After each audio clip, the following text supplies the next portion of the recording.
તાપી જિલ્લા સોનગઢ તાલુકામાં દશેરા કોલોની પાસે આવેલું વિઘ્નહર્તા ગણેશજીનો નવમો પાટોત્સવ નિમિત્તે આજરોજ 24 માર્ચ 2026 મંગળવારના પાવન દિવસે વિઘ્નહર્તા ગણેશજીના મંદિર ખાતે નવમા પાટોત્સવ નિમિત્તે ભવ્ય ઉજવણી કરવામાં આવી। આ અવસરે મંદિર ખાતે હવન પૂજન અને આરતી સાથે વિશેષ પૂજા અર્ચના યોજાઈ હતી।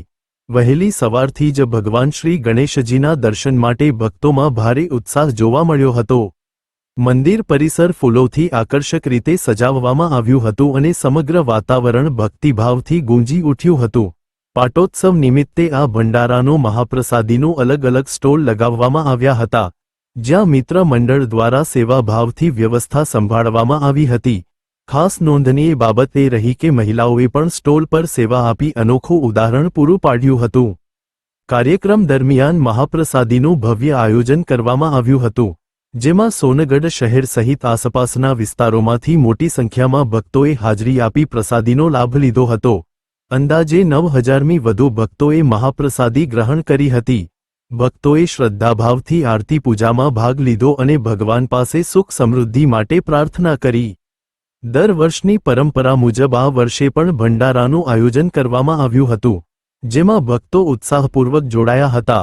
આ પ્રસંગે સમગ્ર વાતાવરણ જય ગણેશ ના જયઘોષથી ગૂંજી ઉઠ્યું હતું અને ધાર્મિક એકતા, સેવા અને ભક્તિનો અનોખો માહોલ સર્જાયો હતો।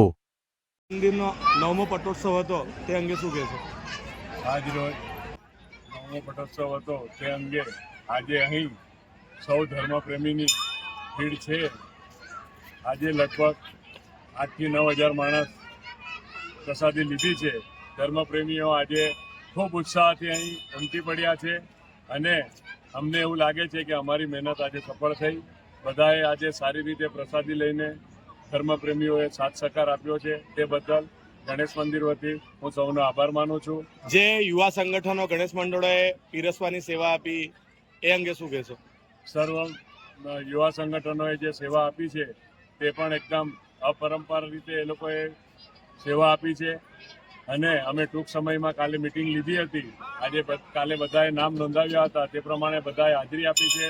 એ લોકોનો પણ ખૂબ જ સાથ સહકાર છે। મહિલા મંડળનું પણ એક સ્ટોલ હતું, એક મહિલા મંડળે પણ કાલે સામેથી ફોન કરીને અમને સ્ટોલ નોંધાવ્યું હતું, એમણે પણ આજે સ્ટોલ નોંધાવ્યું છે। ગાયત્રી મંડળ સ્ટોલનું નામ છે। એમણે પણ આજે ખૂબ સારી 6:30 વાગ્યાથી ભંડારાની શરૂઆત થઈ ગઈ છે। હજી સુધી અડીખમ સેવાઓ ચાલુ છે। એ લોકોની પણ જે દાતાઓએ દાન આપ્યું એવા તમામને શું કહેશો? એ દાતાઓનો ખૂબ ઘણો આભાર। દર વર્ષે અમને 9 વર્ષથી અવિરત સેવા આપી રહ્યા છે, એ લોકો દાન આપી રહ્યા છે, તે બદલ એ લોકોનો ખૂબ આભાર માનીએ છીએ। જય ગણેશ। જય ગણેશ।